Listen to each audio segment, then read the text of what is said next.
Auzubillahiminash-shaytanir-rajim. Bismillahir-rahmanir-rahim. So I'm going to be starting with the lecture. मेरी audio clear है? Please chat box में type करके वैसे मुझे बता दें. जी आपकी ऑडियो क्लियर है डॉक्टर बतूल। स्टार्ट.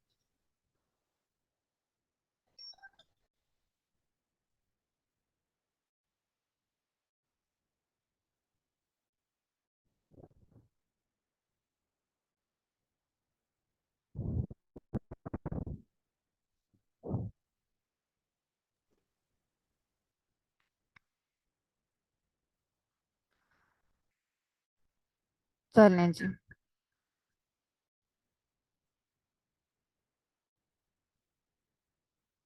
चलें.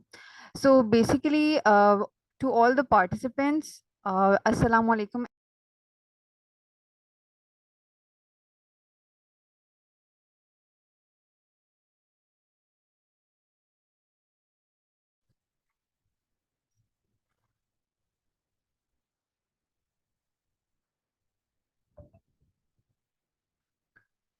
So basically, who is going to tell me the difference between prom and p-prom and what do they stand for?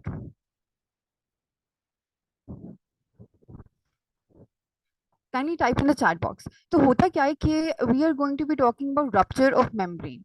So rupture of membrane can occur. एक तो होता है कि 37 वीक्स के बाद हो, ठीक है, और दूसरा है कि 37 वीक्स से पहले हो. 37 वीक्स इस टर्म लाइक 36 + 6 का जब टेन्योर पूरा हो जाता है तो टर्म हो जाती है, तो फीटस भी कंप्लीटली मैच्योर होता है और इंसिडेंस ऑफ कॉम्प्लिकेशंस भी कम होता है. But if it occurs before term then we are very much concern with fetal maturity. अच्छा, अब कोई मुझे ये बताएगा कि जब हम फीटल मैच्योरिटी की बात करते हैं तो what is that we are actually talking about? किस ऑर्गन सिस्टम से हमारा सबसे ज्यादा कंसर्न होता है?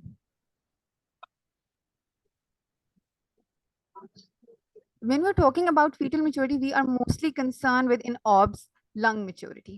ठीक है, lungs mature हैं, fetal distress के chances after birth इस केस में कम होंगे. एग्जैक्टली अलीना, लंग मेच्योरिटी और आरडीएस और इसके अलावा मतलब नीको के एडमिशंस कम होंगे. ठीक है. सो व्हाट हैपेंस इज कि अगर ये रप्चर ऑफ मेम्ब्रेन, अभी मैं लेबर की बात नहीं करी, अभी पेशेंट लेबर में नहीं गई, वो पेन्स के साथ नहीं आई, अभी सिर्फ उसकी मेम्ब्रेन्स रप्चर हुई. ठीक है, वो एक अलग सिनेरियो, वो अलग क्वेश्चंस आते हैं, बच्चे ना दोनों को मिक्स कर देते हैं, पी प्रॉम को पीटीएल को. ठीक है, they are very different topics और इनको पिक करना बहुत इजी है. आपको ना बस इनकी मैनेजमेंट पता होनी चाहिए. अब होता क्या है कि अगर एक पेशेंट जो है वो टर्म से पहले आई है, ठीक है, और उसमें मेम्ब्रेन हो गया, that would be P PROM, that is pre term pre labour. And if she comes with after term after 37 weeks, ठीक है, 37 वीक्स के बाद अगर वो आई है, 37 weeks and beyond that, then that is PROM, कि अभी लेबर स्टार्टिंग में पेन्स नहीं है बट टर्म गुजर गई है. Is that clear?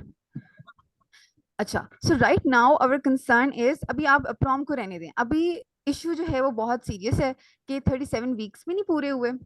ठीक है, और लेबर तो वैसे भी हम बात ही नहीं कर रहे, लेबर तो अभी स्टार्ट ही नहीं हुआ. अगर लेबर स्टार्ट हो जाए तो that is pre term labour, वो तो टॉपिक और सिनेरियो ही अलग है. ठीक है.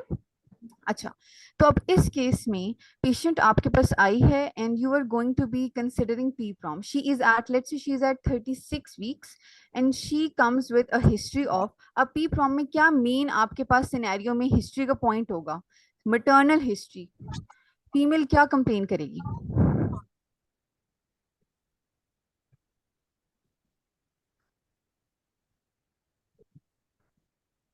अच्छा, डिस्चार्ज. ठीक है बेटा, you are very much close, but जो आपको सिनेरियो में टर्म यूज होती है that is gush of fluid.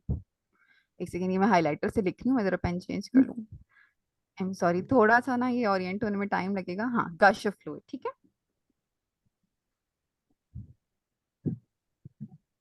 ठीक है, अगर पेशेंट डिस्चार्ज की कंप्लेन करिए तो आप अपने डिफरेंशियल्स में जरूर रखेंगे कि she might be having P PROM and she is unaware, but proper वो बताएगी कि वाटर बैग लीक हो गया है, गश ऑफ फ्लूइड है. जो आपके पास सिनेरियो आता है ना, उसमें ये टर्म्स होती हैं, लेमन टर्म्स होती हैं, patient will be trying to explain to you. ठीक है. So now what are you going to do, what is going to be your next step? Algorithm बताएं बच्चों मुझे जल्दी से.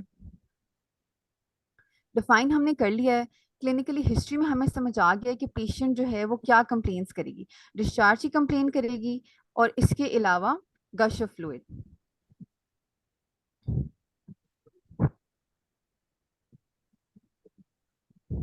So what is going to be the next step? अच्छा, क्या complain है आपने खत्म कर देना एल्गोरिदम कि बस डायग्नोसिस हो गया. एक कौन सी टर्म आपको क्वेश्चन में दी जाएगी तो आपका डायग्नोसिस कंप्लीट है, आगे आपको कोई मजीद इन्वेस्टिगेशन करने की जरूरत नहीं है, अब आप मैनेज करेंगे. मुझे बताएं कौन सी टर्म, अगर आपको स्टेट लाइक क्वेश्चन की स्टेटमेंट गश ऑफ फ्लूइड, अगर जो है वो एग्जामिनर ने ये कह दिया है कि there is a patient at 34 weeks and she has arrived to the clinic and she is complaining of gush of fluid from her vagina, then the diagnosis is clear then that this is PPROM because she is away from term, she is not having any contractions, and there is passage of amniotic fluid from the vagina. You are not going to do any further investigation for diagnosis. You are going to manage her now. But let's say कि history थोड़ी सी unclear है, वो नहीं explain कर पा रही कि क्या लाइक सिम्टम्स को. ठीक है, she is complaining of discharge, excessive vaginal discharge. Now what is going to be your next step algorithm में? हिस्ट्री लेने के बाद what is going to be your next step? कौन सी ऑप्शन आप पिक करेंगे इसमें? एग्जैक्टली पर स्पेकुलम एग्जामिनेशन आपने करना है. अच्छा, पर स्पेकुलम एग्जामिनेशन जो है, इसके साथ ये करने के साथ एक और चीज है विच जो बच्चे इग्नोर कर देते हैं और ये ऑप्शंस में होती है. एग्जामिनेशन तो ऑब्वियसली आपने करना ही है. There is one more thing. Who is going to answer this? अच्छा, you also have to provide her with a sterile pad. This is very important. अब ये ना बड़ी ऐसे सिस्टम, ठीक है हाँ प्रोवाइड कर देंगे, इससे क्या ही होगा. What is the significance of providing a sterile pad to a patient of PPROM? हाँ, तो अब इसमें हमें क्या हाई रिस्क सिनेरियो क्या है जो स्टेराइल पैड से हमें पता चलेगा और किसी चीज से नहीं पता चलेगा? अगर ये स्टेप बच्चों आपने मिस कर दिया तो आप एक बड़ा इंपॉर्टेंट डायग्नोसिस मिस कर देंगे. जल्दी से मुझे बताएं कलर पे क्या देखेंगे बेटा? Meconium stain liquor. ठीक है, हमें हमारे पास पूरी ऑर्स में जो सबसे ज्यादा हाई अलर्ट सिचुएशन है that is a meconium stain liquor, especially if it is grade 2 और grade 3. And in case of P PROM even if it is grade 1, then it's a high risk condition because the patient is not in labor, she is not going to deliver anytime soon, right? So अब meconium आ गया तो बच्चा जो है वो distress में जाएगा ही जाएगा. तो स्टेराइल पैड पे ठीक है, आपने जो है वो मिकोनियम स्टेनिंग को रूल आउट करना है. ठीक है, meconium must be rule out.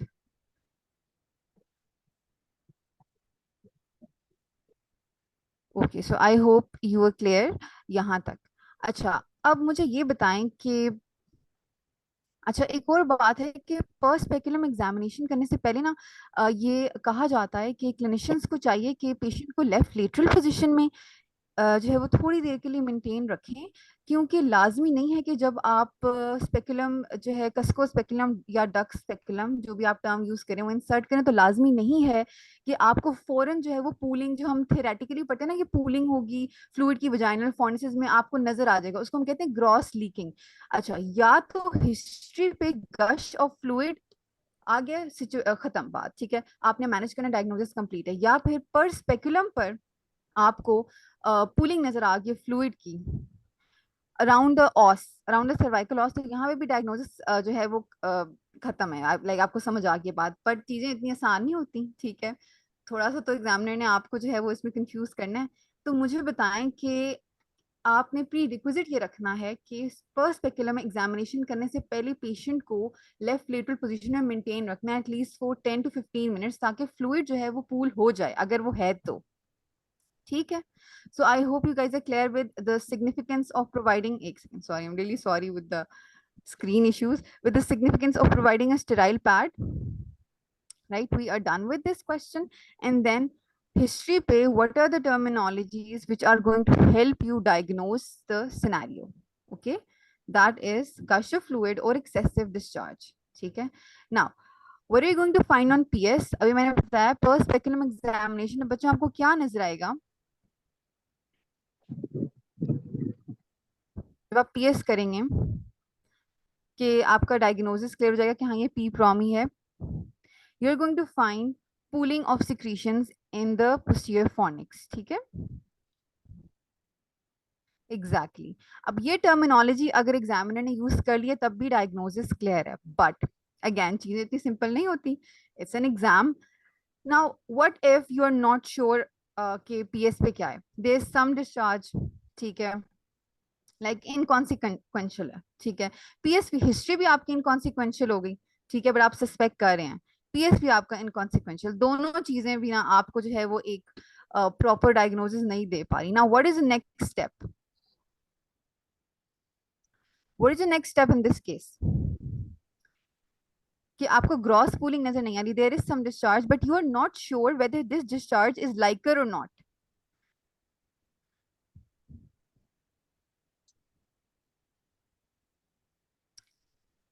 हाँ बेटा, maintain left lateral position, you have to do it before performing the per speculum examination for the first time. अब आपने पीएस कर लिया, you have done that step and you are not able, आपने left lateral करके ही PS किया है, उससे पहले थोड़ी देर मेंटेन करके, still you are not able to differentiate between कि ये कोई लाइकर है या पहले से कोई डिस्चार्ज है। नहीं, दोबारा आप ये स्टेप रिपीट नहीं करेंगे, ठीक है। ये एल्गोरिदम है, सिंपल, आपने हिस्ट्री ले ली, आपने पीएस कर लिया, ठीक है, you are still not clear. अब आपके जो कॉन्सेप्ट टेस्ट होते हैं ना, वो ये होते हैं कि वजाइनल डिस्चार्ज और लाइकर में आपने डिफरेंशिएट कैसे करना है। आपको ऑस के अराउंड अब डिस्चार्ज नजर आ रहा है, पीएस पे आपको अब नहीं पता चला कि एमनोटिक फ्लूइड है या ये वजाइनल डिस्चार्ज है, तो कैसे डिफरेंशिएट करेंगे ये मुझे बताएं। अब यहाँ पे जो एमसीक्यू आता है ना, उसके जो ऑप्शंस होते हैं वो आपका यही चेक कर रहे होते हैं कि इस बच्चे को ये है कि हम कैसे डिफरेंशिएट कर सकते हैं। अच्छा मुझे बताएं, क्या हम वजाइनल डिस्चार्ज और एमनियोटिक फ्लूइड के दरमियान पीएच की बेसिस पे डिफरेंशिएट कर सकते हैं? जल्दी से बताएं। पीएच डिफरेंट होगा ना बच्चों, जो वजाइनल डिस्चार्ज है वो रिलेटिवली एसिडिक होता है as compared to amniotic fluid. Vaginal secretions का पीएच कितना होता है?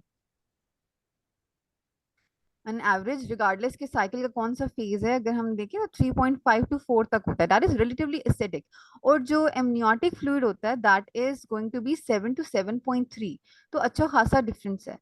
तो क्या हम लिटमस टेस्ट, अच्छा अब ये जो सारे टेस्ट है ना, ये इन थेरी हैं, ठीक है, और ये ऑप्शंस में आते हैं, ठीक है, just to get a clear understanding के student has understood the difference between the two kind of secretions or not, ठीक है। amniotic fluid is going to be alkaline, so can I differentiate between the two of these by litmus test? Is litmus test going to help me?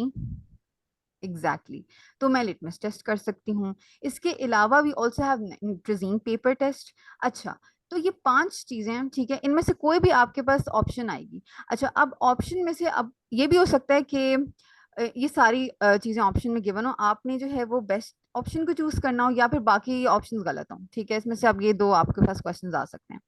तो सबसे पहली बात ये है, let me use a different colour. अच्छा, कि जो guidelines हैं, जो ग्रीन टॉप गाइडलाइंस हैं हमारी, वो ये कहते हैं कि insulin like growth factor binding protein 1 and placenta alpha macroglobulin 1, we do not use these tests practically but in theory for your exam you should know कि अगर ऑप्शंस में ये मेंशन्ड हैं, इनमें से कोई एक मेंशन हुआ होगा, ठीक है, then you have to pick these, ठीक है, these are the gold standard, ठीक है।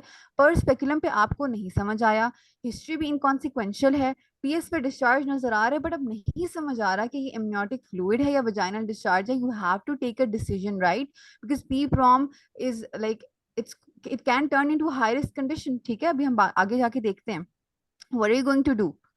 अगर आपसे अब एग्जामिनर पूछेगा कौन से टेस्ट ऑर्डर करें, you have to choose insulin like growth factor binding protein 1 या फिर placental alpha macroglobulin 1. They are present in amniotic fluid and once it comes out and gets mixed with vaginal secretions, आप वहां से sample लेंगे तो आपको इनकी amount जो है वो मिलेगी, ठीक है। इसके अलावा लिटमस टेस्ट, वही पीएच की बेसिस पे निट्रोजीन पेपर टेस्ट। अच्छा, अब फर्निंग पैटर्न कोई मुझे बता सकता है क्या होता है? अच्छा, ऑब्स में ना दो जगह आपने फर्निंग पैटर्न पढ़ना है, एक तो इधर एमनियोटिक फ्लूइड के लिए और एक आएगा जब हम सब फर्टिलिटी की टेस्टिंग की बात करेंगे, ठीक है। दो बातें, एक तो मैग्नीशियम सल्फेट भी आज हम डिस्कस करेंगे प्री टर्म लेबर में, ये भी दो जगह आ रही है और फर्निंग पैटर्न भी। अच्छा, होता ये है, you are going to take a swab around from around the cervical os, ठीक है, और उसको आपने स्लाइड पर फिक्स करके देखना है, ठीक है। तो you are going to find जैसे लीफ लाइक पैटर्न, ठीक है, फर्निंग पैटर्न आपको मिलेगा। ये यहाँ पे इसलिए फॉर्म होगा अगर वजाइनल सिक्रीशन है ना, there won't be any ferning pattern, ठीक है। अमनियोटिक फ्लूइड में बच्चों सोडियम क्लोराइड ज्यादा होता है, ठीक है, as compared to vaginal secretions, and because of this sodium chloride glass slide पे फर्निंग पैटर्न हमें मिल जाता है, ठीक है। This is just in theory, you have to know this, there are something that you have to know for the exam, ठीक है। So what are the five options that I have once my per speculum examination is inconsequential? ठीक है, I'm not able to differentiate whether this is vaginal secretion or whether this is amniotic fluid. तो कौन सी पांच options है मेरे पास कि अब मैं ये टेस्ट कर सकती हूँ? Who is going to repeat them? Please type in the chat box. अच्छा मुझे बताएं दो बेस्ट ऑप्शंस क्या हैं? अगर सिंगल बेस्ट आंसर मैंने पिक करना हो इन पांच ऑप्शंस में से तो वो क्या है? Insulin like growth factor, protein binding 1, placental alpha macroglobulin 1, litmus test, nitrazine paper test, your Ferning pattern. Which option am I going to pick in the exam?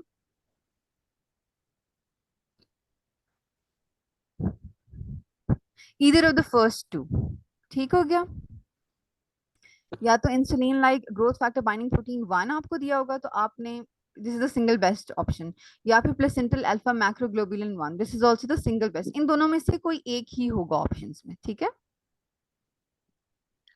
चलें, वेरी गुड अलीना। अच्छा उसके बाद the next thing, अच्छा diagnose कर लिया हमने condition, अब this is P PROM, okay, what are we going to do now? How are we going to manage? अच्छा, अब बच्चों इसमें ये होता है कि अगर मैं आपको एग्जाम वाइज बताऊं तो सबसे पहले हमने ये जैसे मैंने कहा था कि स्टेराइल पैड पे मिकोनियम, ठीक है, that is a red alert, ठीक है। तो आपने ना सिनेरियो देख के कुछ रेड अलर्ट्स भी पिक करने होते हैं, ठीक है। The second thing that we have is in this case what is the red alert? P prom हो गया, ठीक है। What is the worst thing? Kindly अपने mics off कर दें। What is the worst thing that is going to happen? We know that membranes have ruptured, infection can happen, right? कोरियोअम्नियोइटिस हो जाएगा। अच्छा,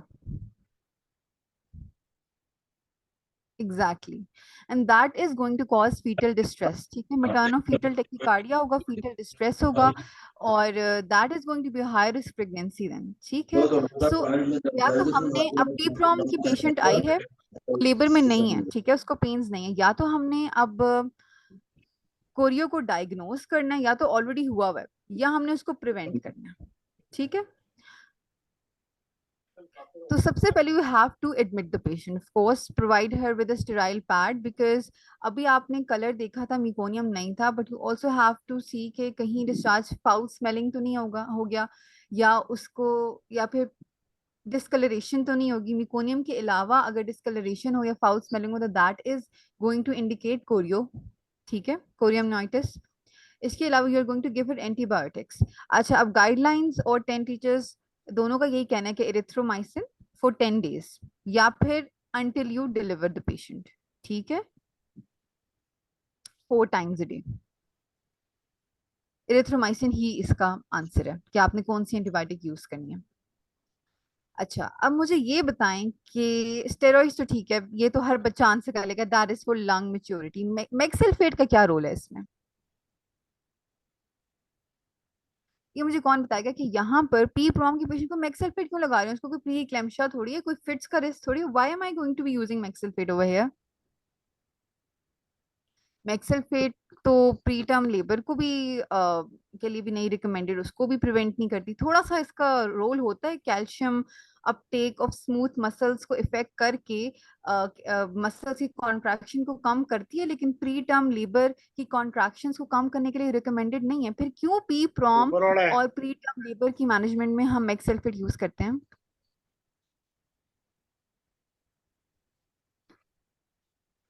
अच्छा, this is a very important question.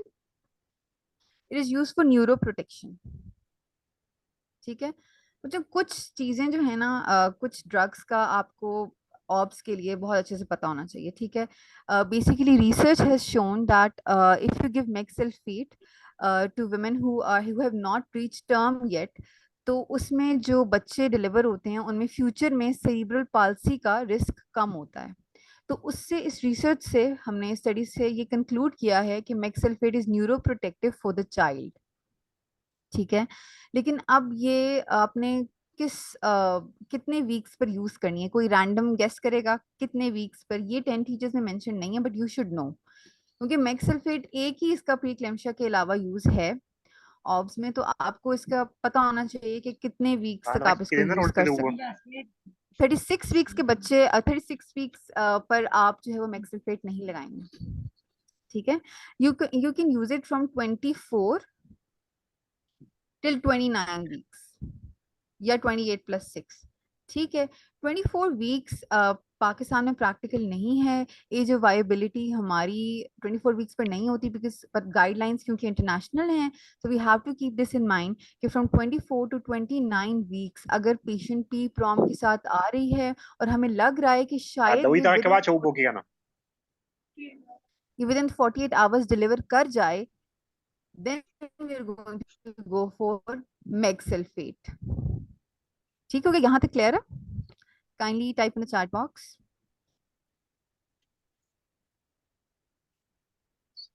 Students. अच्छा, इसके अलावा अब ये भी, चलें जी। अच्छा, अब मुझे ये बताएं कि बेसिकली जो ग्रुप बी स्ट्रेप्टोकोकल इन्फेक्शन है उसका रिस्क भी है, तो जो आरसीओजी गाइडलाइंस हैं, अच्छा RCOG guidelines, basically we have the American guidelines and we have the green top guidelines. तो जब भी बच्चों आपको कोई डिस्क्रिपेंसी लगेगी ना कहीं, we are going to go for the green top guidelines, ठीक है, जो आरसीओजी गाइडलाइंस हैं। तो हमने वजाइनल स्वैब भी साथ में ले लेना है, ठीक है। वजाइनल स्वैब से हमने जीबीएस के लिए टेस्टिंग करनी है, बट दिस इज नॉट कि ये गाइडलाइन में नहीं, कि डेफिनेट नहीं है, बट बेहतर है कि आप ये कर लें, ठीक है। ये आपको एस एच एमसीक्यू में नहीं आएगा। So the main thing that you should know is कि PPROM हो गया, what is the antibiotic of choice, ठीक है, for how many days, and what is the role of Mexalpid in this case, and what is the role of steroid in this case, ठीक हो गया। So this is the algorithm for management of PPROM. So now we move towards the thing that we are scared of actually. Why are we admitting a patient of PPROM? What are we going to watch for? अब मुझे ये कौन बताएगा कौन कौन सी clinical चीजें जो हमने असेस करनी है पेशेंट को एडमिट करने के बाद? This is a very basic thing. MCQ में ये नहीं आएगा, लेकिन हम ये करेंगे तो फिर हम एमसीक्यू डिस्कस करेंगे ना, क्योंकि ये तो हर स्टूडेंट को पता है एग्जैक्टली। पीपीआर चार्टिंग करनी है, basically you have to look for maternofetal tachycardia, ठीक है। मैटर्नल फीटल टेकिकार्डिया के लिए देखना है, मैटर्नल टेकिकार्डिया बेसिकली फीवर की वजह से होगा, और उसकी वजह से फीटल टेकिकार्डिया भी हो सकता है, फीटल डिस्ट्रेस की वजह से फीटल टेकिकार्डिया हो सकता है अगर मेकोनियम पास हो गया है तो, ठीक है। There are lot of complications that can happen in this case. तो मैटर्नल फीटल टेकिकार्डिया। अच्छा, टीपीआर चार्टिंग आपने करनी है, you have to look for like vitals, you have to maintain a chart. आपने उसको इन पेशेंट एडमिट इसलिए किया ताकि आप उसकी मॉनिटरिंग कर सकें। लैब्स कौन सी करवानी है बच्चों? लास्ट बताएं तो मैं आपसे फिर अगला क्वेश्चन करूं। हाँ, सीपीसीआरपी, ठीक हो गया। सीबीसी करानी है, सीआरपी करानी है, और वेजाइनल स्वैब फॉर, अभी मैंने बताया, vaginal swab for which organism?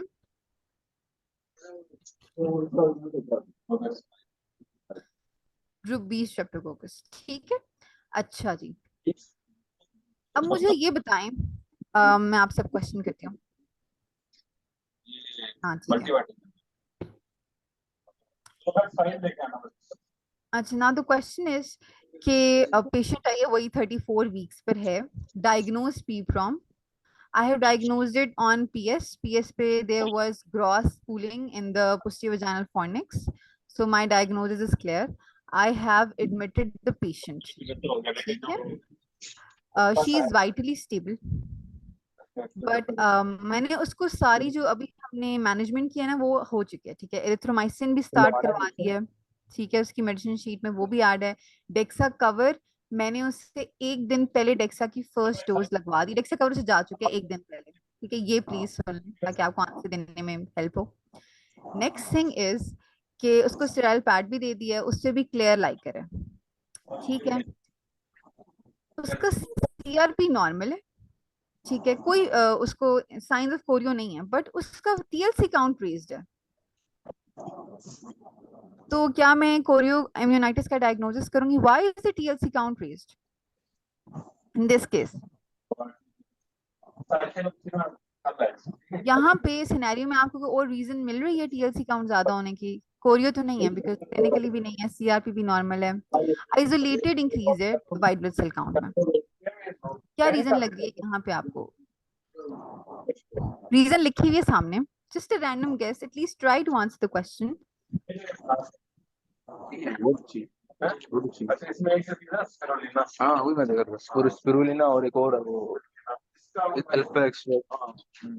Participants kindly अपने माइक्स ऑफ कर दें। वेरी अपने क्या एग्जैक्टली, ये किसने आंसर दिया? डॉक्टर लीना ने आंसर दिया है, डेक्सा रिलेटेड। अच्छा, ये भी आपने सिर्फ उसके लिए वो सिनेरियोस सेक्शन के लिए बात याद रखनी है कि डेक्सा भी आप यूज कर सकते हैं, बीटा मेथासोन भी यूज कर सकते हैं, बेसिकली तो स्टेरॉइड कवर चाहिए, लेकिन डेक्सा मेथासोन के दो साइड इफेक्ट्स हैं साइन ऑन बैक्टीरिया। that you should know. वैसे आप पढ़ लेना कि है क्या ऐसा। First one is decreased fetal movement. Right after DEXA cover, your patient can complain of decreased fetal movement. Second one is deranged BSR. ठीक है, deranged BSR can occur after DEXA cover. And the third thing that is going to happen is base TLC count. जो isolated increase है, that is very normal. It occurs within 1 day of giving DEXA cover, and these white blood cells, they come back to their normal range after 3 days. ठीक है, so this isolated increase is because of the DEXA cover. This is not chorio. अच्छा, अब एक बहुत ही खतरनाक sign है chorio meningitis का, वो मुझे कौन बताएगा? विच इज समथिंग के अब तो बहुत हाई रिस्क केस बन गया, ठीक है, टीपीआर चार्टिंग पे फीवर आ गया, पल्स ज्यादा है, सीआरपी ज्यादा है, अगर यूटेरिन टेंडरनेस आ गई, यूट्राइन टेंडरनेस ऑब्स में, इट्स अ रेड अलर्ट। ठीक है, मुझे बताएं कौन सी और कंडीशन है एक्सेप्ट फॉर कोरियो जिसमें यूटेरिन टेंडरनेस आपको क्लिनिकल सिनेरियो में दी जाएगी और आप इजीली डायग्नोज कर लेंगे? Something that you should know, this is a very basic thing. और किस ऑब्स्टेट्रिक इमरजेंसी में प्रॉपर यूटेरिन टेंडरनेस होती है? And it can be associated with PPROM। Exactly, very good, placental abruption. चलें जी, डॉक्टर लीना ने फिर आंसर दिया, प्लेसेंटल एब्रप्शन में यूट्रीन टेंडरनेस मिलेगी। Placental abruption is related to prom and it is related to pre term labour, ठीक है, it is not related to PPROM, ठीक है। अच्छा, उसके बाद यूट्रीन टेंडरनेस जो है वो एक तो कोरियो मेनिंजाइटिस में आपको मिलती है, and the second thing is when the infection is now becoming generalized and it is going to lead to fetal distress, and the second scenario where it will be mentioned is abruption। ठीक हो गया? चलें जी, so basically we are now done with PPROM। अच्छा, अब PPROM की consequences अगर जो है if it has occur near term, मतलब कि 36 + 6 वीक्स के बाद, लेट्स से कि 36 + 5 वीक्स पर है, तो इट इज नॉट डेंजरस क्योंकि 34 वीक्स क्रॉस हो चुके हैं, लंग मेच्योरिटी हो गई है, I can plan delivery in this case, ठीक है, I can induce labour for the patient. तो if it occurs near term it is not that dangerous. The issue it when it occurs away from term, ठीक है, जितना term से पहले PPROM आएगा उतना फीटल लंग मेच्योरिटी का issue होगा। वहां पे फिर अगर लेट्स से 28 वीक्स पर है तो आप मेक्सलफेट भी यूज कराएंगे, बिकॉज न्यूरो प्रोटेक्शन भी आपने करनी है यहाँ पर, ठीक है। तो फिर हमारी मैनेजमेंट उस तरह से ऑल्टर होती रहेगी। More it is away from term, more dangerous it is, because why, because of lung maturity, ठीक है। जो हमारा मेन इशू ऑफ में ज्यादा होता है that is fetal lung maturity, जो प्लान ऑफ डिलीवरी को इफेक्ट करती है। So we are done with this topic now. I'm going to ask a few questions. चलें जी, For management of PPROM, for how many days do you need to give erythromycin? Antibiotic of choice such मैंने पूछी थी, मैं खुद ही बता दी है।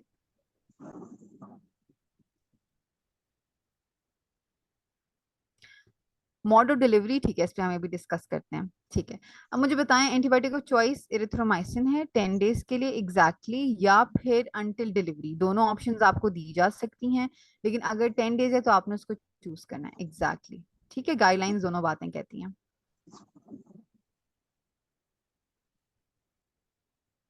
अच्छा अच्छा, mode of delivery usually we are going to go for a vaginal delivery.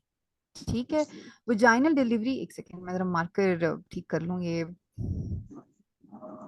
डालें जी।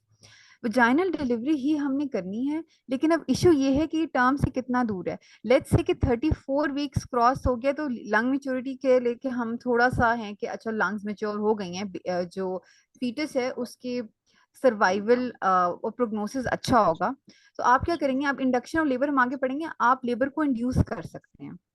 ठीक है, लेबर को इंड्यूस आप करेंगे यहाँ पे जो हम प्रोस्टेन E2 यूज करके, induction of labour. What is induction of labour? When you use an artificial method to start contractions and to induce cervical changes. The patient has not gone into labor naturally, but you are using artificial methods for that. That is induction of labor. ठीक है, तो आपने उसको induce करना है, लेकिन आपने induce कब करना है? जब आपको लगे कि कोरियो का रिस्क है, पेशेंट स्टेबल है, फीटल हार्ट्स ठीक है, मैटरनो फीटल टैकीकार्डिया नहीं है, डिस्ट्रेस नहीं है, तो आपने अभी वजाइनल डिलीवरी, आपने अभी टर्मिनेशन ऑफ प्रेगनेंसी का मैं टर्म यूज करूंगी। अच्छा, टर्मिनेशन ऑफ प्रेगनेंसी से जो है वो बच्चे कहते हैं कि oh my God this means कि आप टर्मिनेट कर रहे हैं। नहीं, इसका मतलब होता है कि आप बस फीटस को मैटरनल जो मैटरनल बॉडी उससे बाहर निकाल रहे हैं। ठीक है, this is termination of pregnancy. अब चाहे आप वो 20 वीक्स पे करें या 37 वीक्स पे करें, टर्मिनेशन ऑफ प्रेगनेंसी का मतलब है कि आप डिलीवर कर रहे हैं। ठीक है, बेबी सर्वाइव कर रहा है नहीं कर रहा, वो डिपेंड करता है कि क्लिनिकल सिनेरियो क्या है। ठीक है, तो यहाँ पे final management is going to be termination of pregnancy and you are going to go for vaginal delivery unless there is a contraindication. ठीक है, कोई भी वजाइनल डिलीवरी की कॉन्ट्राइंडिकेशन, लेट्स से साथ में प्लेसेंटा प्रेविया भी है, ठीक है, तो वो तो आपको एक तो पर स्पेकुलम पे मिल जाएगा, दूसरी बात फिर आप कैसे नॉर्मल डिलीवरी कर सकते हैं। ठीक है, तो अनलेस की कोई वजाइनल डिलीवरी की कॉन्ट्राइंडिकेशन नहीं है, आप वही मेथड यूज करेंगे। और अगर कोरियो हो गया तो आपने फौरन इंड्यूस कर देना है, कोरियो नहीं हुआ तो आप वेट कर सकते हैं कि चने फीटस थोड़ा और मेच्योर हो जाए। ठीक है, I hope this is clear.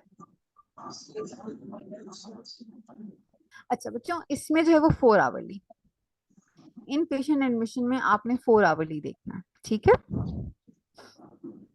चलें, और कोई क्वेश्चन तो नहीं आप लोगों का?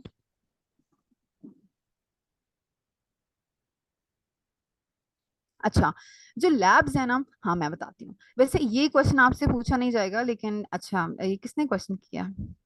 Very good doctor Leena, you are actually actively listening, I am really happy with that. अच्छा, जो लैब्स है ना वो आप वीक में 2 दफा भी करवा सकते हैं, ट्वाइस पर वीक या वंस पर वीक। बेसिकली जो प्रेफर्ड है कि अगर खराबी रेंज आ रही है तो ट्वाइस ट्वाइस पर वीक, बाकी मॉनिटरिंग 4 आवरली।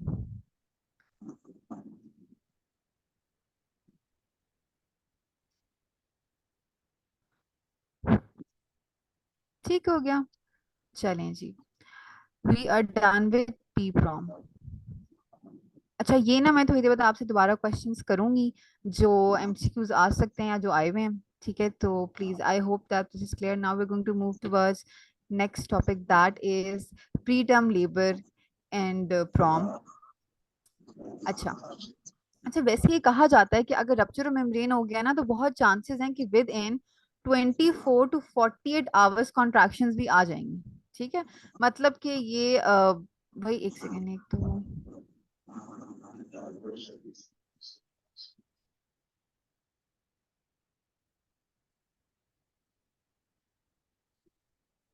अच्छा, within 24 to 48 hours contractions आ जाएंगे। अब चाहे वीक कोई भी टर्म के पास है या नहीं, इतनी देर में लेबर खुद स्टार्ट होने के चांसेस होते हैं। तो अगर नियर टर्म है तो आप उसको मॉनिटरिंग करके नेचुरल लेबर के लिए वेट कर सकते हैं, अनलेस कि कोरियो डेवलप नहीं हुआ। ठीक है, मैं कोरियो इम्यूनाइटिस एक्सप्लेन कर दूंगी, लेकिन एंड में अभी हम प्री टर्म लेबर डिस्कस कर लें, उसके बाद मैं दोबारा रिपीट कर देती हूँ, कोई मसला नहीं है। ठीक है,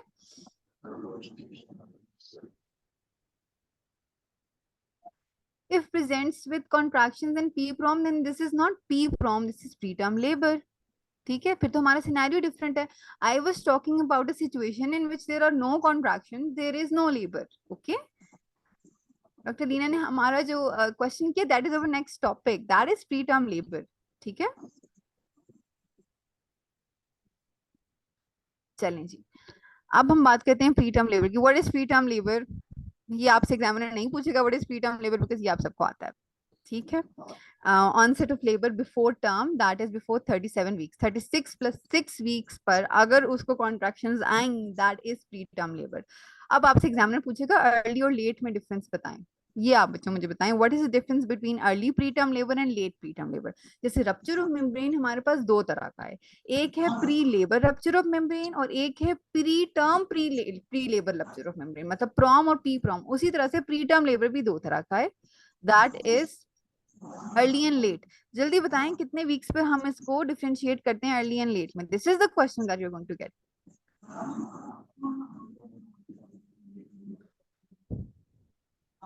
34 वीक्स. ठीक है, इसमें डिफरेंट गाइडलाइंस जो हैं वो हमें डिफरेंट थ्रेशोल्ड देती हैं, but usually you have to go for 34 weeks. If it is occurring 34 weeks and before that, that is early pre term labour. अगर 34 वीक्स से 36 प्लस 6 के दरमियान है, 34 से 36 प्लस 6 तक, तो that is late pre term labour. ठीक हो क्या?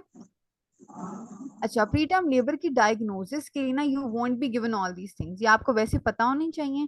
ठीक है, लेकिन इसमें से क्वेश्चन नहीं आता कि कितनी डायलेशन है, कितनी कॉन्ट्रैक्शंस हैं. ये आपको सिनेरियो पढ़ के इजीली पता चल जाएगा कि ये प्री टर्म लेबर, ये पेशेंट लेबर में है. ठीक है, लेकिन वही बात है जैसे लेबर में होता है कि रेगुलर कॉन्ट्रैक्शंस होंगी, बिकॉज एक कंडीशन होती है उसे हम कहते हैं इरिटेबल यूट्रस. ठीक है, इरिटेबल यूट्रस, अगर पेशेंट को यूरिनरी ट्रैक इन्फेक्शन है ना, तो उसको वैसे ही पेल्विक पेन हो रहा होता है और उसको लग रहा होता है कि उससे, स्पेशली अगर प्राइमरी ग्रेविड है, क्योंकि प्राइमरी ग्रेविड इज अनअवेयर के लेबर कॉन्ट्रैक्शंस किस तरह की होती हैं, आपने उसे काउंसिल करना है. अगर मल्टी ग्रेविड है तो she is aware, she has experience contraction before, so she can easily differentiate between irritable uterus and actual contractions. ठीक है, लेकिन अगर जो है तो इरिटेबल यूट्रस मैं आपको बताती हूँ. ठीक है, उसको अभी साइड पर रख दें. अच्छा, मोर देन 4 and 20 minutes, मतलब कि regular contractions which are progressively increasing in strength. ठीक है, प्रोग्रेसिवली इंक्रीज कर रही हैं. Kindly turn off the mic. I am asking for the 5th time अपने mics off कर दें. बंदा चला गया हाल भी यहाँ से और है भी. ठीक है, रेगुलर कॉन्ट्रैक्शंस हैं and they are progressively increasing in strength. इसके अलावा दूसरी चीज है सर्वाइकल डायलिटेशन. सर्वाइकल डायलिटेशन भी बहुत इंपॉर्टेंट चीज है. हमारे पास बच्चों लेबर में कौन सी दो चीजें होती हैं, जल्दी बताइए. तो बेसिक चीज है, लेबर को डायग्नोस करने के लिए कौन सी दो बेसिक चीजें हैं जो सर्विक्स में हो रही हैं. सर्विक्स की कौन सी दो चेंजेस आती हैं लेबर में? मर्जी करो अभी ना सर्विक्स में बेटा. ठीक है, यूट्राइन कॉन्ट्रैक्शंस तो हैं सर्विक्स में. सर्वाइकल चेंजेस कौन सी दो हैं? कौन दरिस्तान क्यों रोआ अभी ऐसा उन्होंने बुलाए देखें सब. हाँ ठीक है, डायलेशन इन्फेसमेंट. ठीक है, बेसिक सी बात है. तो आपको ये बेसिक बातें कही होंगी, बट ये टर्म से पहले हो रही है, तो that is pre term labour. अब क्वेश्चन आता है फीटल फिब्रोनेक्टिन पे. ये एक चीज है, because this is the marker for pre term labour. मुझे जल्दी से बताएं कि पी प्रॉम के डायग्नोसिस में कौन सी दो चीज थी जो मैंने कहा था आपने चूज करनी है अगर पर स्पेकुलम एग्जामिनेशन इनकॉन्सिक्वेंशियल है. पर स्पेकुलम पे अगर नहीं क्लियर हो रहा तो वो कौन सी दो टेस्ट थे, मैंने क्या नाम बताया था कि वो आपका गोल्ड स्टैंडर्ड होता है? जल्दी बताएं. अभी मैंने बताया. Very good doctor Leena. Insulin, हाँ, like growth factor binding protein 1 and macroglobulin alpha, placental macroglobulin alpha protein. Very good. तो यहाँ पर अब प्री टर्म लेबर के लिए आपको कोई अगर वैसे तो कोई ग्लाइकोप्रोटीन है, कोई केमिकल नेम है, कोई टेस्ट पूछा हुआ, that is going to be fetal fibronectin. ठीक है, ये एमसीक्यू में आता है. ठीक है, ये बड़ा सिंपल और बड़ा इंपॉर्टेंट है, ये लिखा हुआ है 10 टीचर्स में. ठीक है, अच्छा. अब होता ये है कि फीटल फिब्रोनेक्टिन है क्या? फीटल फिब्रोनेक्टिन प्रोटीन है. इट्स एक्चुअली एक ग्लाइकोप्रोटीन. ठीक है, ये अगर आपको किसी को नहीं समझ आ रहा क्योंकि इतनी अच्छी ड्राइंग बनी हुई, साफ पता चल रहा है कि ये फीटस है. ठीक है, तो आप देख सकते हैं कि जो डेसिडुआ और प्लेसेंटल मेम्ब्रेन्स हैं, यहाँ से रिलीज होता है फीटल फिब्रोनेक्टिन. ठीक है, और ये फिर सर्वाइको वजाइनल सिक्रीशंस में जाएगा. ठीक है, तो इसका जो लेवल यूजुअली ना, ये जो है वो 22 से 36 वीक्स, ठीक है। ये आपने ना याद रखना है, ठीक है। मैक्स सल्फेट का बेशक याद ना रखें कि वो आपने न्यूरो प्रोटेक्शन के लिए कब देनी है, तो ये याद रखना है बिकॉज ये 10 टीचर्स की लाइन है कि फ्रॉम 22 to 36 वीक्स नॉर्मली ये सर्वाइको वजाइनल अगर नॉर्मली नहीं मौजूद होता, अगर 22 से 36 वीक्स पे आपको ये मिल रहा है तो patient can go into preterm labour. It is a predictor वो प्रीटर्म लेबर, ठीक है। तो ये आपका एक एमसीक्यू है बहुत इंपॉर्टेंट प्रीटर्म लेबर को लेके। अच्छा, अब जरा ना मैं असेस कर लूं कि आपको कितनी जो है, मुझे ये बताएं। पेशेंट है, ठीक है, she is gravida 2, para 1, previous SVD, she is at 24 weeks, she has presented to you, you are on call right now, ठीक है। आपने उसको रिसीव किया, आप ही आपने असेस करना है। And she has history of one pre term birth, उसकी पहले बर्थ एक ही है, जो एसपीडी हुई थी वो प्री टर्म थी, ठीक है। अभी जो है वो अपने नॉर्मल एंटीनेटल चेकअप के लिए आपके पास आई है 24 वीक्स पर। What is one investigation which you have to do? अगर कोई पेशेंट होती ना उसमें ये अगर कोई प्राइमरी ग्रेविडा होती या ग्रेविडा 2 पैरा 1 होती with normal delivery at term, तो आप ये इन्वेस्टिगेशन ना कराते। 24 वीक्स पर आई है, अभी बिल्कुल नॉर्मल है, अपने एंटीनेटल चेकअप के लिए आई है, एक प्री टर्म डिलीवरी की हिस्ट्री है, तो आप 24 वीक्स पे क्या बच्चों इसमें एक्स्ट्रा चीज कराएंगे, ये जल्दी से बताएं। अब ये क्वेश्चन है जो आपसे पूछा जाएगा। कोई गलत इन्वेस्टिगेशन नहीं बता दें अभी, कौन सा मैं आपको अभी नहीं बच्ची, ये मुझे पता था यही जवाब देंगे, फीटल फिब्रोनेक्टिन। बच्चों वो लेबर में नहीं है अभी, मैंने कहा प्री टर्म लेबर अगर मैं सस्पेक्ट कर रही हूँ तो मैं फीटल फिब्रोनेक्टिन कराऊंगी, ठीक है। हर किसी का नहीं कराना, हिस्ट्री वाली पेशेंट का नहीं कराना कि जिसकी हिस्ट्री है प्री टर्म लेबर की, वो हो गया, वो पिछली उसकी प्रेगनेंसी में था। अभी बच्चे में कौन सी इन्वेस्टिगेशन कराऊंगी, अपने नॉर्मल एंटीनेटल चेकअप के लिए कराई। फीटल फिब्रोनेक्टिन वाली बात खत्म होगी, that is when I am suspecting pre term labour, वो एक डिफरेंट कंडीशन है। अब अब कोई और आंसर देगा, बेशक गलत आंसर दें उसके बाद मैं आंसर दूंगी, जल्दी बताएं। What are you going to go for? Doctor Elina, अच्छा doctor Eman, thank you for trying, आपने आप सुन रही हैं, ठीक है। फीटल फिब्रोनेक्टिन, आई होप अब आपको क्लियर हो गया कि आपने फीटल फिब्रोनेक्टिन कब कराना है, आपको बात समझ आ गई है। आप ऑप्शन को पिक करेंगे लेकिन आप एक डिफरेंट सिनेरियो में फीटल फिब्रोनेक्टिन को पिक करेंगे, ठीक है। डॉक्टर ईमन, मैं आपसे एंड में भी दोबारा पूछूंगी फीटल फिब्रोनेक्टिन को आपने कब पिक करना है, ठीक है। एग्जैक्टली exactly, आप उसकी सर्वाइकल लेंथ करवाएंगे, ठीक है। क्योंकि देखें सर्वाइकल लेंथ अब ना, मैं इस वक्त जो क्वेश्चन मैं आपसे पूछा ना, ये पेशेंट प्री टर्म लेबर में नहीं है, ठीक है। ये हिस्ट्री दे रही है प्री टर्म लेबर की, लेकिन इस दफा आपको है कि कहीं ये दोबारा प्री टर्म लेबर में ना चली जाए, अभी गई नहीं है, ठीक है। अगर ये प्री टर्म लेबर में जा रही होती, आपको कॉन्ट्रैक्शंस की हिस्ट्री देती या फिर बैक एक की हिस्ट्री देती और आपको लगता सर्विक्स डायलेट कर रहे, लेकिन आप अनक्लियर होते, तो आप फीटल फिब्रोनेक्टिन कराते। ये अपने नॉर्मल एंटीनेटल चेकअप के लिए कराइए आइए, लेकिन अब यहाँ पर आप इसकी सर्वाइकल लेंथ कराएंगे। बच्चों सर्वाइकल लेंथ अपने पास नोट कर लें, ये लाजमी आता है क्वेश्चंस में और बच्चे इसमें जरूर परेशान होते हैं। सर्वाइकल लेंथ कराने का बेस्ट टाइम होता है from 14 to 24 weeks, and we go for it when we want to assess the risk of preterm labor या miscarriage in future, कि जैसे जैसे प्रोग्रेस करेगी कहीं ये प्री टर्म एक्सपेल ना कर दे, ठीक है।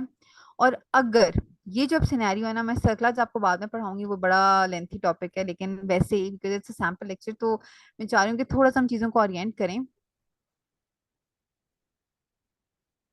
अच्छा मुझे बताएं, इसमें अब सर्वाइकल लेंथ इसकी कम, सर्वाइकल लेंथ कितने से कम हो तो हम कहते हैं कि सर्वाइकल लेंथ कम। अच्छा ये बेसिक्स हैं, ये आपको पता होना चाहिए। सर्वाइकल लेंथ का आपने ऑप्शन आंसर तो दे दिया, अब ये भी बताएं कि कितनी हो तो नॉर्मल है और कितने से कम हो तो मैं कहूंगी कि ये तो सर्वाइकल शॉर्टनिंग हो रही है इसको।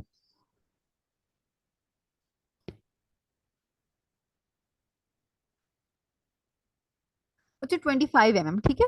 25 mm का जो है वो आपने थ्रेशोल्ड याद रखना है, या फिर 2.5 सेंटीमीटर्स। अगर 2.5 सेंटीमीटर्स या उससे कम है तो मैं कहूंगी कि इसकी तो सर्विक्स शॉर्ट है। अब मुझे नहीं पता, ठीक है। हाँ, 30 mm इज नॉर्मल, ठीक है। I am talking about abnormal, ठीक है। दैट इज 2.5 सेंटीमीटर और less than that, that is cervical shortening. How are you going to define cervical shortening on scan? अच्छा, ये भी बताएं कि सर्वाइकल लेंथ के लिए स्कैन कौन सा होता है? टीवीएस कराते हैं, ठीक है। पर एब्डोमिनली नहीं पता चलता, वो फॉल्स बिल्कुल भी नहीं पता चलता, ठीक है। ऑस नजर आते हैं आपको पर एब्डोमिनल स्कैन में, फिर आप लेंथ सही असेस नहीं कर सकते, टीवीएस ही कराना है, ठीक है, विद एन एम्प्टी ब्लैडर। अच्छा जी, तो जल्दी से हम इसको कंप्लीट करते हैं। अब मैं इसको क्या ऑफर करूंगी इधर? पेशेंट है, लेबर में नहीं है, अभी कोई पेन की हिस्ट्री नहीं दी, अब तो नॉर्मल चेकअप के लिए आई है। कार्ड पे हिस्ट्री में लिखा हुआ है कि इसको पहले जो है वो प्री टर्म बर्थ थी, 24 वीक्स पर है, सर्वाइकल लेंथ मैंने कराई है, और वो आई है 2.5 सेंटीमीटर्स। Very good सर्कलाज। अब जिसने ये आंसर दिया कि सर्कलाज, वो ये भी बता दे कि वो which type of सर्कलाज this is. Then we're going to go back to the topic that we were actually discussing. This is scan indicated सर्कलाज, ठीक है। स्कैन इंडिकेटेड सर्कलाज क्या होता है कि अगर आपके पास, बच्चों अगर आपके पास, ये अपने पास प्लीज नोट कर लें, ये भी क्वेश्चन आना ही आना है, ठीक है। सर्कलाज में से क्वेश्चन लाजमी आने हैं। सर्कलाज में आपको डिटेल में बताऊंगी, डोंट वरी, बट ये क्योंकि प्री टर्म लेबर से ना रिलेटेड है, थोड़ा सा इसको प्रिवेंट करने के लिए होता है। अगर आप खोलें ये 10 टीचर्स, तो इसमें आगे पूरी प्रिवेंशन में सर्कलाज बड़ा इंपॉर्टेंट टॉपिक है, ठीक है। तो प्री टर्म लेबर में अभी पेशेंट नहीं है, लेकिन मैंने उसकी सर्वाइकल लेंथ की शॉर्ट आई है, तो अगर एक हिस्ट्री हो एक प्री टर्म बर्थ की प्लस 14 से 24 वीक्स पर मैंने जो टीवीएस किया है उस पर cervical length less than 25 mm हो, ये दो चीजें होंगी, ये आपने बस प्लीज नोट कर लें, ये आपके मुफ्त के मार्क्स हैं बच्चों, ये तो लाजमी आएगा। तो दैट इज कि मैं तो इस कंडीशन में मैं जो सर्कलाज लगाऊंगी that is known as ultrasound indicated cerclage, scan indicated cerclage इसको कहते हैं। ये सर्कलास की एक टाइप है, सर्कलास की बहुत सारी टाइप्स हैं, लेकिन प्री टर्म लेबर में आपको बस यही टाइप पता होनी चाहिए।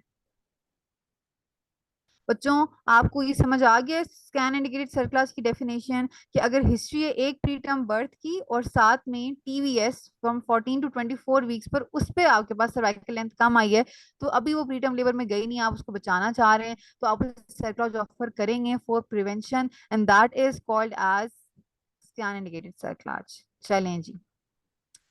अच्छा जी, मुझे को ये बताएगा कि फीटल फिब्रोनेक्टिन की क्या वैल्यू है, कि इतने से ज्यादा है तो ये हम कहेंगे कि हाँ ये पॉजिटिव आया, मोर देन 50 नैनोग्राम पर ml, ठीक है, मिलीग्राम नहीं नैनोग्राम पर ml। और कितने से कितने वीक्स पर, अभी मैंने बताया,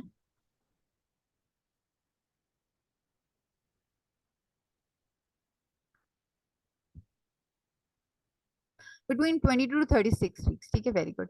अच्छा जी, अब प्री टर्म लेबर मैंने डायग्नोस कर लिया, ठीक है। पर जो फीटल फिब्रोनेक्टिन की ना प्रैक्टिकली करने की नौबत नहीं आती है, मैं आपको एग्जाम के लिए बता दूं, प्रैक्टिकली आपको कॉन्ट्रैक्शंस क्या क्या बात होती थी, कॉन्ट्रैक्शंस देख के सर्वाइकल चेंजेस दो हैं, डायलेशन और शॉर्टनिंग, ठीक है, ये देखकर और आपको पता चल जाता है। लेकिन जो चौथी चीज ऐड हुई है ना फीटल फिब्रोनेक्टिन, वो सिर्फ एग्जाम के लिए मैंने ऐड की है, क्योंकि एग्जाम में आपसे पूछेंगे, ठीक है। प्रैक्टिकली आपको वहां तक जाना नहीं पड़ता, आपको समझ आ जाता है, बट आपने एग्जाम भी तो क्रैक करना है ना। अच्छा, अब प्रीटर्म लेबर एस्टैब्लिश हो गया, तो अब उसकी मैनेजमेंट में दो ही चीजें हैं, हर जगह आ जाती है लंग मेच्योरिटी, ठीक है, 30 मेच्योर होना शुरू होती हैं, और दूसरी चीज क्या, इस प्रीटर्म लेबर को रोकना चाहिए या नहीं रोकना चाहिए, मतलब कि टोकोलिसिस करना चाहिए या नहीं करना चाहिए, ठीक है। तो बच्चों जो फीटल लंग मेच्योरिटी की जहां तक बात है ना, तो उसके लिए तो आपने फौरन उसको डेक्सा स्टार्ट कराना है। आपके पास डेक्सामेथासोन की ऑप्शन भी होती है, बीटामेथासोन की ऑप्शन भी होती है। मैं आपसे रिक्वेस्ट कर रही हूँ यहाँ पर ये डोजेस याद कर लें, ये एमसीक्यूज में आएंगी, ये क्वेश्चन आएगा, ठीक है। लिखवा लें, ठीक है, कि डेक्सा की 4 doses 6 milligram apart 12 hourly, betamethasone 12 milligram 24 hours apart देनी आपने 24 mg ही है, लेकिन डेक्सा जो है वो आप 6 mg देते हैं 4 दफा, ठीक है, 4 डोज, और बीटामेथासोन आप 12 mg देते हैं 24 आवर्स अपार्ट, ठीक है।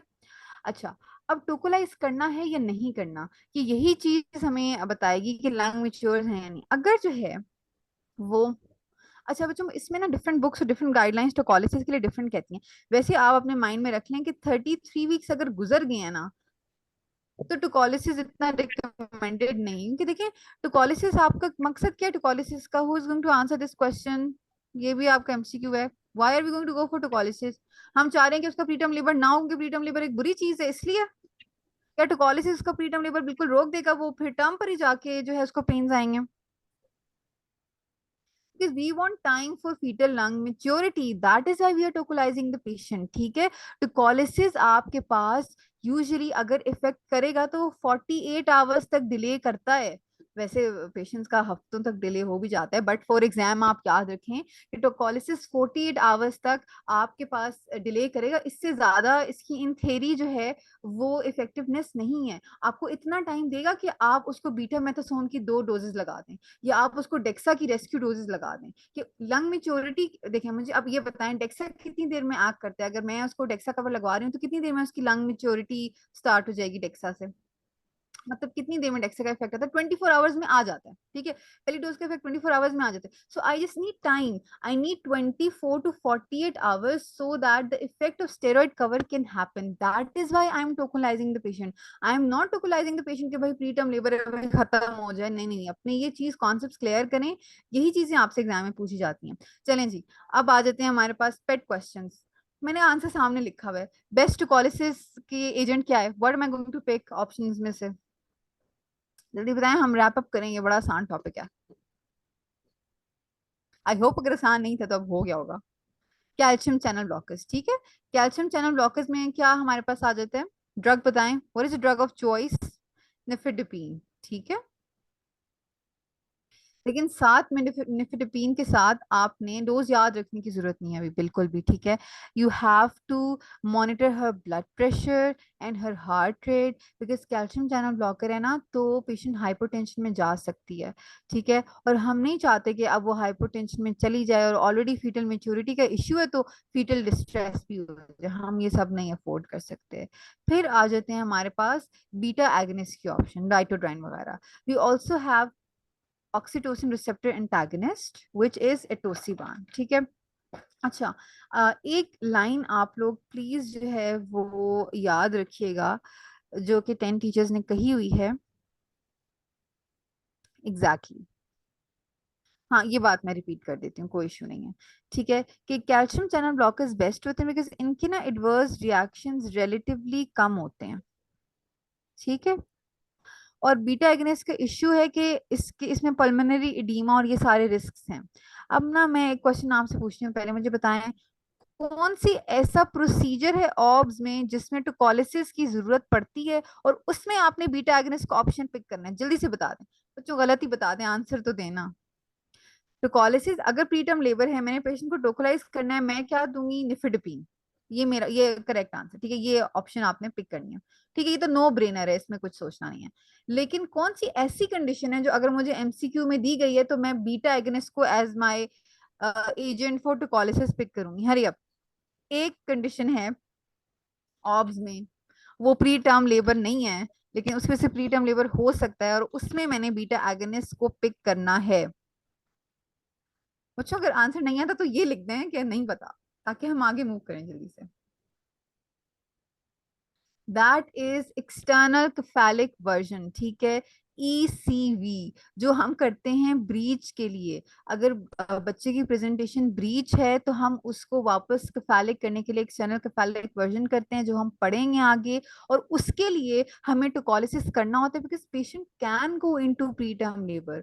दैट इज प्रोफाइलैक्टिकली हम टोकोलाइज करते हैं, उसके यूट्रस को रिलैक्स करने के लिए हम बीटा एगनिस्ट देते हैं। सिर्फ यहाँ पर आपने एजेंट ऑफ चॉइस फॉर टोकोलिसिस में ये अपने पास नोट कर लें, बीटा एगनिस्ट को चूज करना है। बाकी टोकोलिसिस के लिए प्रीटर्म नॉर्मली आपकी बेस्ट जो ऑप्शन है that is calcium channel blocker, ठीक हो गया। चलें जी। अब मुझे कौन बताएगा, जल्दी बताएं, तो न्यूरो प्रोटेक्शन के लिए क्या यूज करते हैं?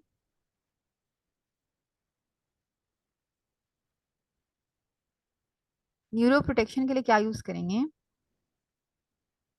Very good, max sulphate.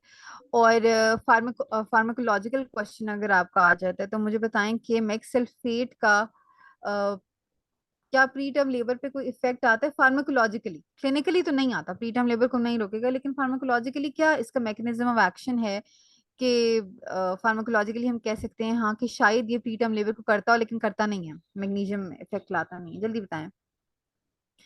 Basic pharma का क्वेश्चन है, hurry up and answer this. Magnesium क्या करता है कि कैल्शियम अपटेक के साथ इंटरफेयर करता है, ठीक है। स्मूथ मसल्स ये है ना, ये देखिए स्मूथ मसल्स हैं, अगर किसी को नहीं समझ आ रहा तो ये स्मूथ मसल्स हैं, ठीक है। और ये कैल्शियम का अपटेक होगा तो ये कॉन्ट्रैक्ट करेंगे, मैग्नीशियम जब वो इसको इफेक्ट कर देता है तो स्मूथ मसल कॉन्ट्रैक्शन को ना इन थ्योरी ये इनहिबिट करता है यूट्रिन कॉन्ट्रैक्शंस। लेकिन वही बात है कि हमने हर चीज जो ऑब्स में गाइडलाइंस और जो ऑप्शंस हमने बताई हैं वो हमने कैसे बताई, रिसर्च बेसिस पे। तो ऐसे प्रैक्टिकली इसका नहीं है रोल, ठीक है। नेफिडिपिन ही हमने चूज करना है। अब मुझे जल्दी से बताएंगे what are the causes of pre term labour, क्या चीज प्री टर्म लेबर को इंड्यूस कराएगी? ये देखें, अगर किसी को नहीं समझ आ रहा तो दिस इज अ फीटस, ठीक है। I know it's a very beautiful drawing. The uterus that you can see, this is uterus actually, okay. ये ओवर डिस्टेंडेड है। अब कोई भी ऐसी चीज तो यूट्रस को ओवर डिस्टेंड करके रखे, वो साइड्स पे तो प्रेशर डालेगी बट वो नीचे भी प्रेशर डालेगी ना, ठीक है। यूट्रस ओवरली डिस्टेंडेड है तो डाउनवर्ड प्रेशर होगा जिससे फीटल मेम्ब्रेन्स रप्चर हो सकती हैं। और मैंने कहा था कि फीटल मेम्ब्रेन रप्चर होने के 24 टू 48 आवर्स के बाद वैसे ही लेबर इंड्यूस हो सकता है, वो वाला लेबर भी जाहिर प्रीटर्म ही होगा ना, ठीक है। या साथ में हो सकता है कि साथ में रप्चर हो और साथ में कॉन्ट्रैक्शंस आए, तो वो चीजें क्या है, क्या चीज यूट्रस को डिस्टेंड करेगी? Polyhydramnios, very good. अगर अंदर फीटसेस ज्यादा है मतलब कि हाँ multiple pregnancy, multi fetal pregnancy that is twin या ट्रिपलेट। फिर अगर एब्रप्शन हो जाए, abruption, what is abruption? Who is going to define abruption for me? Hurry up. Abruption is premature separation of placenta from its placental bed, ठीक है।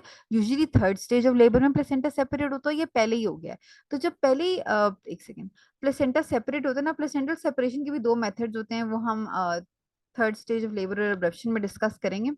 जब वो separate हो जाता है ना, तो that is going to cause a lot of pressure downwards and that is going to irritate the uterus. तो एब्रप्शन से प्रीटर्म लेबर जो है वो इंड्यूस हो जाता है। बच्चों हमेशा आपने याद रखना है, एब्रप्शन में मैंने क्या बताया था, यूट्रीन टेंडरनेस मिलेगी आपको, और प्री टर्म लेबर और एब्रप्शन के सिनेरियोज आपको लाजमी इकट्ठे दिए जा सकते हैं कंफ्यूज करने के लिए, ठीक है। तो एब्रप्शन हम डिटेल में डिस्कस करेंगे, लेकिन abruption induces pre term labour. अगर कोई पेशेंट प्री टर्म लेबर में आई है तो आपने एब्रप्शन को जरूर अपने डिफरेंशियल्स में रखना है। आप बात समझ आई? Abruption can present as pre term labour, ठीक हो गया। चलें जी। अच्छा, 10 टीचर्स में जो फैक्टर्स दिए हुए हैं उसमें वही है सर्वाइकल वीकनेस।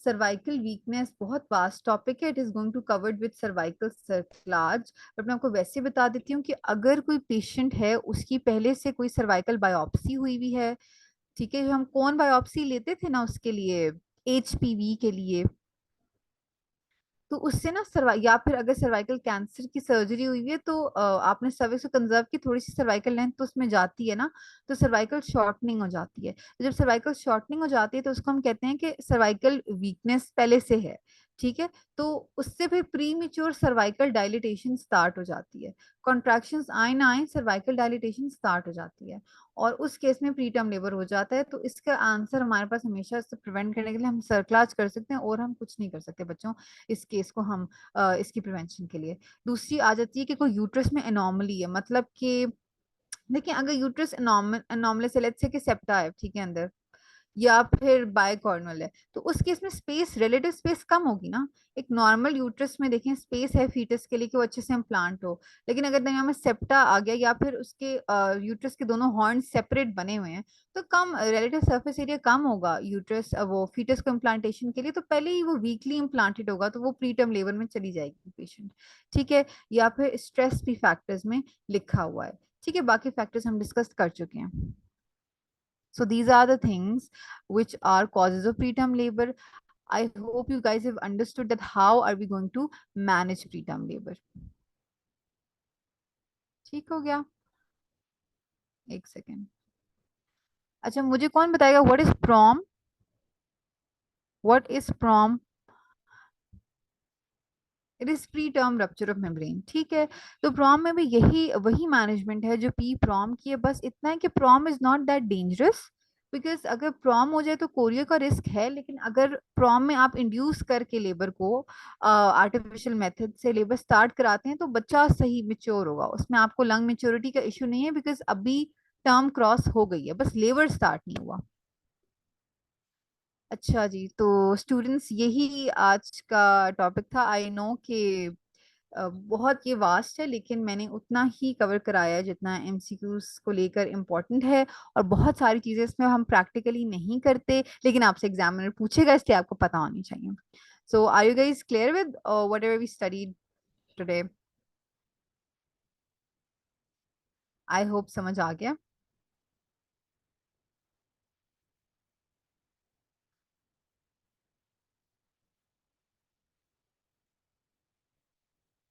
चलिए जी, so this was P PROM and preterm labour. अच्छा, I know it was very good. अब आप मुझे एक बात बताएं बच्चों, स्कैन की क्या इंपॉर्टेंस है? What is the importance of scan? अगर एक पेशेंट आती कहती है कि आई एम नॉट श्योर कि लीकिंग है या डिस्चार्ज है, बट वो आ गई और कह रही है बस एक्सेसिव डिस्चार्ज है, तो अब यहाँ पे स्कैन की क्या इंपॉर्टेंस है, जल्दी बताएं।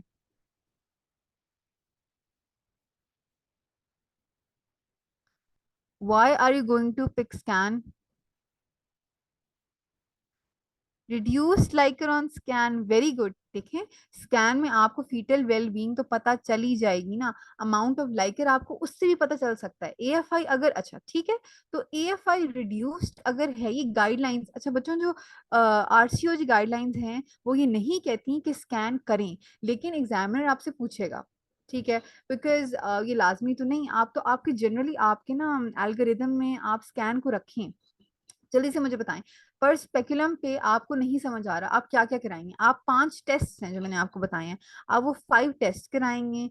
स्टेराइल पैड आपने दे दिया है। तीसरी चीज, आप स्कैन भी अपने पास नोट करें, आप स्कैन भी कराएंगे। अगर ऑप्शन में है ना तो आपने इसको इग्नोर नहीं करना, जरूर इसके बारे में सोचना है, क्योंकि स्कैन पे आपको डिक्रीज लाइकर मिल सकता है आराम से, ठीक है। तो आप, कभी कभी ऐसी पेशेंट्स आती हैं कि वो कहती हैं हमें सिर्फ डिस्चार्ज है, उसमें क्या होता है कि ऐसे ग्रॉस लीकिंग नहीं हो रही होती, थोड़ा थोड़ा करके लाइकर जो है वो कम हो रहा होता है, और स्कैन पे नील लाइकर मिलता है, ठीक है, नील लाइकर ऑन स्कैन। और ये कितनी मतलब ऑलमोस्ट वो एन हाइड्रोमिनस में जा चुकी होती है, उसमें फौरन से आपने प्रेगनेंसी को टर्मिनेट करना होता है, क्योंकि वैसे ओलिगो में बच्चे को इश्यू होता है, नील लाइकर में तो फीटल सर्वाइवल बिल्कुल जो है वो कम होता है, ठीक है।